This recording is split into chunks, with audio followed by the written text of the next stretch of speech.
Hello, everyone. My name is Pierre Verlinden, and I'm glad to talk to you from Adelaide, South Australia. Let me share my screen.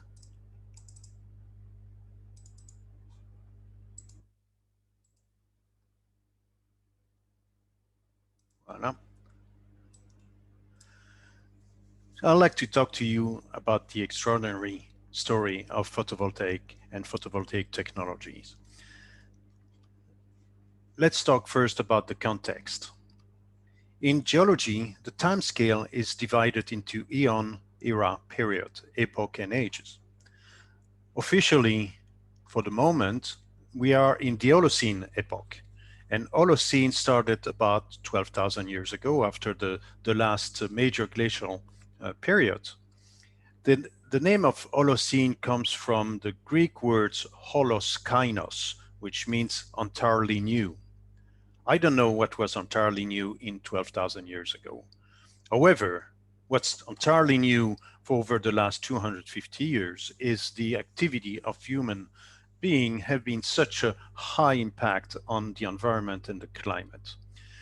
And such impact has made some people to propose that we call the current epoch Anthropocene.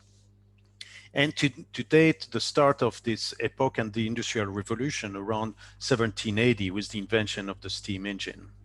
Now, this appellation is, of course, not officially accepted for the moment, but a lot of people working in the domain of climate study and global climate change fight have accepted the fact that Anthropocene is actually the epoch where we are right now. In Paris, for the COP21 agreement, 195 countries have agreed to do everything in their power to maintain the temperature of the Earth, the average temperature of the Earth, at plus 2 degrees C, above the level of temperature before the industrial period. That means that our quota for generation of CO2 emission is limited to 800 gigatons. At the current emissions of 36 gigatons per year and still growing every year, that means that we have just 20 years to bring down this emission to zero. Of course, we're not going to wait 20 years. We have to start today, right now. And if we do, then we probably have until 2050 or 2055 to bring the CO2 emission to zero.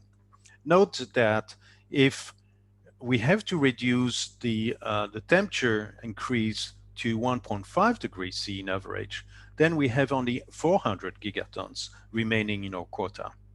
So the big question for the community and the industry that I've been working on for the last 40 years is, can we develop this technology and can we implement the transformation fast enough to fight the global climate change?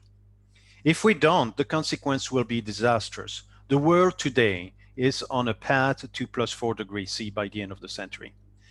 And nobody knows exactly what will happen, but we have already a sense that we will see an enormous desertification, global ocean acidification, rise of the sea water level, and we will observe extreme climate-related disasters. So we will see massive immigration of population towards more temperate climate. And people think that a plus 4 degrees C world might only support 1 billion or maybe 500 million people. That means that for grandchildren, it's a disaster because 1 out of 10 will be able to survive. What we're facing is a complete transformation of the energy economy in just one generation towards 100% renewable energy by mid-century. And in this transformation, our vision is that photovoltaic technology is the most important technology and will play a central role. We'll have to install about 70 to 80 terawatt by mid-century, and along with hydro energy, wind power, geothermal, and biomass, this system of a renewable energy system will be able to produce all the electricity to power directly and indirectly all energy segments of our economy. Are we there yet? Of course not. Today we have roughly about 600 gigawatt of photovoltaic installed cumulatively, and that generates about 950 terawatt hours of electricity, or representing only 3.4% of the global electricity generation. The graph on this slide shows the annual production of PV system and the cumulative installation in green. As you could see, because the graph is in logarithmic scales, as you could see, those two annual production and cumulative installation have seen an exponential growth, representing to a doubling every 3 years, or multiplied by 12.5 every 10 years. As you could see on the graph also, the cumulative installation of photovoltaic system will reach 1 terawatt by 2022, and the annual production itself will reach 1 terawatt roughly about 2034. The extraordinary history of photovoltaic, of course, started with Alexandre E.Becquerel. But as you could see on this graph, the world has been working very energetically to develop higher and higher efficiency solar cells. And this graph represents all the different technologies that have been in development. In blue, you have the crystalline silicon, which is today is the main technologies. But as you could see, some technology are able to convert sunlight to electricity with an efficiency up to 46%. And those are concentrator solar cells. And this technology is not currently available for terrestrial application, but it shows the potential of the technology. And this picture here represents one of the largest PV power plants in the world. This one is in India. It's the second largest PV power plant. It has a size of 2 gigawatt, a little bit more than 2 gigawatt, which represent the equivalent power of 2 units of large nuclear power plants. This graph shows the development of large utility scale power plants, photovoltaic power plants over the years. And this curve, this line here, represent the size of the maximum or the largest PV power plant in the world as a function of the years it's been commissioned. And as you could see, the size of that plant has been increased, has been multiplied by a factor of 10 every 5 years to reach roughly now a saturation roughly about 2.2 gigawatts. So 2.2 gigawatts represent roughly the practical maximum size for PV power plants.